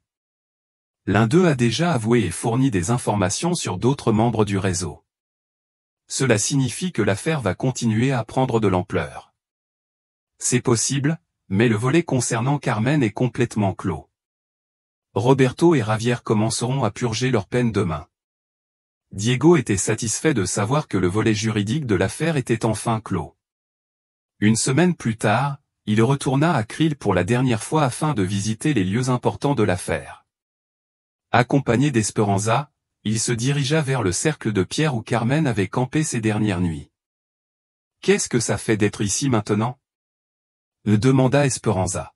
« Étrangement paisible, » répondit Diego. Pendant des années, ce lieu représentait le mystère et la douleur. Aujourd'hui, il symbolise la fin du deuil et la justice. Ils avaient installé une simple croix en bois à l'endroit où Carmen avait été enterrée, avec une plaque sur laquelle était inscrit « À la mémoire de Carmen Herrera Moral et de tous ceux qui recherchent l'aventure dans la nature avec respect et responsabilité. » Le Diego déposa des fleurs fraîches au pied de la croix et resta quelques minutes en silence, sentant enfin qu'il pouvait dire un véritable adieu à sa sœur. « Carmen, j'espère que tu sais que nous n'abandonnons jamais. J'espère que vous savez que justice a été rendue et que votre vie et votre mort ont eu un impact positif sur le monde. » De retour au village, Diego a rencontré Patricia Sanchez Vega à l'office de tourisme pour discuter des nouveaux protocoles de sécurité mis en place. Tous les guides doivent désormais être enregistrés et certifiés, a expliqué Patricia. Nous demandons également aux touristes de remplir des formulaires détaillés concernant leurs excursions, incluant les coordonnées d'urgence et les itinéraires spécifiques.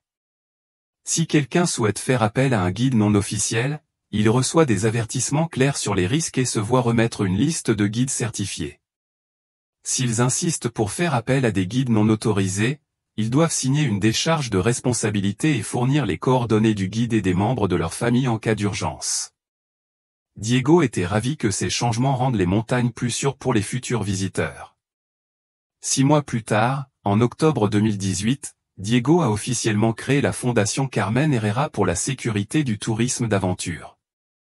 La fondation proposait des formations gratuites de certification pour les guides touristiques, des programmes éducatifs sur la sécurité en montagne et un soutien aux familles de victimes d'accidents en montagne. Le premier diplômé du programme de certification fut Roberto Vázquez Salinas, le guide officiel dont Roberto Moreno avait utilisé le nom lors des événements de 2010. Monsieur Herrera, je tiens à vous faire savoir que je me suis toujours senti coupable que quelqu'un puisse utiliser mon nom pour des activités criminelles, a déclaré Roberto Vázquez lors de la cérémonie de remise des diplômes. Participer à cette fondation est ma façon d'honorer la mémoire de sa sœur. À l'occasion du premier anniversaire de la résolution de l'affaire, en mars 2019, Diego a écrit un article pour le journal local retraçant les leçons apprises. La mort de Carmen nous a appris qu'aventure et sécurité ne sont pas incompatibles. On peut explorer des lieux magnifiques et passionnants en prenant des précautions responsables. Elle nous a aussi appris que la justice prend parfois du temps, mais qu'elle vaut la peine d'attendre et de se battre. Plus important encore, elle nous a appris qu'une vie peut avoir un impact positif, même après un décès tragique. Les changements mis en œuvre dans les montagnes de Chihuahua suite au cas de Carmen ont rendu la région plus sûre pour des milliers de visiteurs. En 2020, pendant la pandémie de Covid-19, la Fondation Carmen Herrera a adapté ses programmes pour proposer des formations virtuelles à la sécurité, permettant ainsi aux guides de tout le Mexique d'obtenir leur certification sans se déplacer. Le Carmen s'est toujours adapté aux circonstances, a déclaré Diego. Lors d'un entretien virtuel. Je pense qu'elle aurait été fière de voir comment sa fondation a trouvé des moyens de continuer à aider les gens même dans les moments difficiles. En 2021, La fondation avait certifié plus de 200 guides touristiques et proposé des programmes éducatifs à plus de 3000 touristes. Les statistiques ont montré une baisse significative des accidents et incidents liés au tourisme d'aventure dans la région. Roberto Moreno a purgé 3 ans de sa peine avant d'être admissible au programme de travaux d'intérêt général au sein de la prison. Il travaillait dans l'atelier de menuiserie et avait suivi des programmes de désintoxication pour alcoolisme.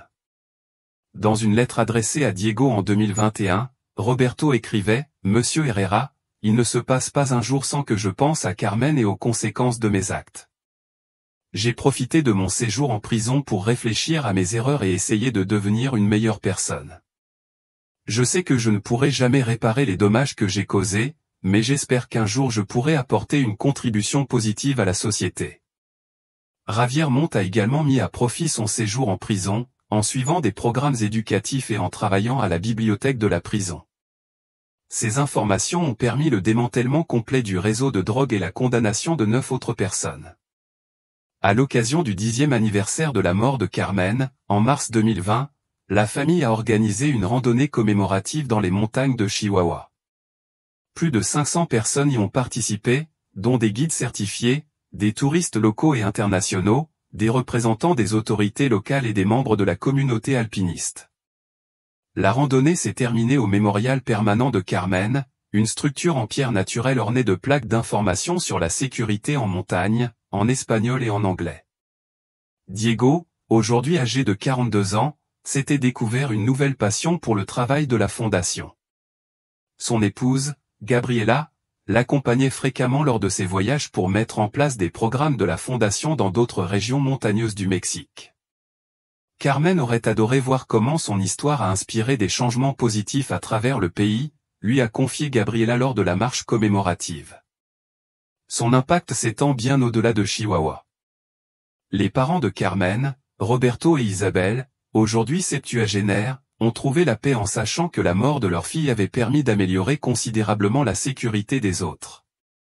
Au début, nous n'avons ressenti que du chagrin, a confié Isabelle lors d'une interview en 2023. Mais voir comment la Fondation a aidé tant de familles à éviter des tragédies similaires nous a donné un sens à notre vie. Roberto a ajouté, Carmen a toujours voulu faire une différence dans le monde.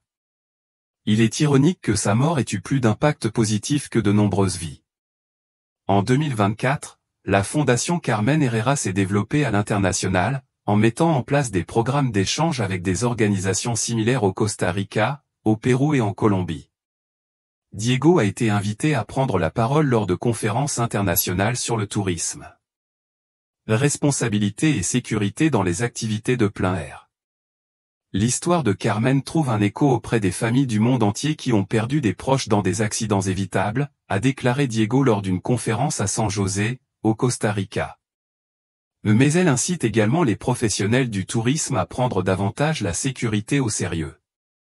En 2025, 14 ans après la mort de Carmen, la Sierra de Chihuahua était reconnue internationalement comme un modèle de tourisme d'aventure responsable. Le taux d'accident avait diminué de 70% et la région avait reçu des certifications de durabilité et de sécurité d'organisations internationales. Le capitaine Luis Fernando Ruiz Mendoza, qui a dirigé l'enquête, a pris sa retraite en 2023, mais a maintenu des contacts réguliers avec la famille Herrera. L'affaire Carmen a changé notre façon d'enquêter sur les disparitions, a déclaré le capitaine Ruiz lors de sa cérémonie de départ à la retraite. Elle nous a appris l'importance de la persévérance, de la remise en question des versions officielles et de ne jamais clore une affaire avant d'avoir obtenu des réponses complètes. L'inspectrice Claudia Martinez Herrera avait été promue capitaine et dirigeait la nouvelle unité spécialisée dans les délits contre les touristes, créée en partie à la suite de l'affaire Carmen. Carmen Herrera représentait tous les touristes vulnérables qui comptent sur l'hospitalité et le professionnalisme de nos communautés, a déclaré la capitaine Martinez. Son cas nous a rappelé que nous avons la responsabilité de protéger cette confiance. En août 2025, alors que Diego s'apprêtait à commémorer le 15e anniversaire de la Fondation, il a repensé au long chemin parcouru depuis ce jour de mars 2018 où il avait reçu l'appel concernant le sac à dos retrouvé. Carmen est morte en quête d'aventure et de beauté dans la nature, a-t-elle écrit dans son journal intime. Grâce à sa fondation, Des milliers de personnes ont pu vivre cette même aventure et cette même beauté en toute sécurité. Ainsi, Carmen perdure dans chaque excursion sécurisée, dans chaque guide expérimenté et dans chaque touriste qui revient chez lui avec de merveilleux souvenirs plutôt que des tragédies. La justice pour Carmen ne s'est pas arrêtée aux peines de prison de Roberto et Javier. La véritable justice a été la transformation positive que son histoire a inspirée. Carmen peut enfin reposer en paix, sachant que sa mort n'a pas été vaine. Diego ferma son journal et regarda par la fenêtre vers les montagnes lointaines. Demain, il partirait pour une nouvelle expédition avec la Fondation, afin de former de nouveaux guides et de sensibiliser les touristes à la sécurité. Ce travail lui a donné un sens et a honoré la mémoire de sa sœur aventurière qu'elle n'avait jamais cessé d'aimer. L'histoire de Carmen Herrera Moral s'est terminée tragiquement en 2010, mais son héritage a continué de grandir chaque jour, protégeant les futurs aventuriers et garantissant que la beauté des montagnes de Chihuahua puisse être appréciée en toute sécurité pour les générations à venir.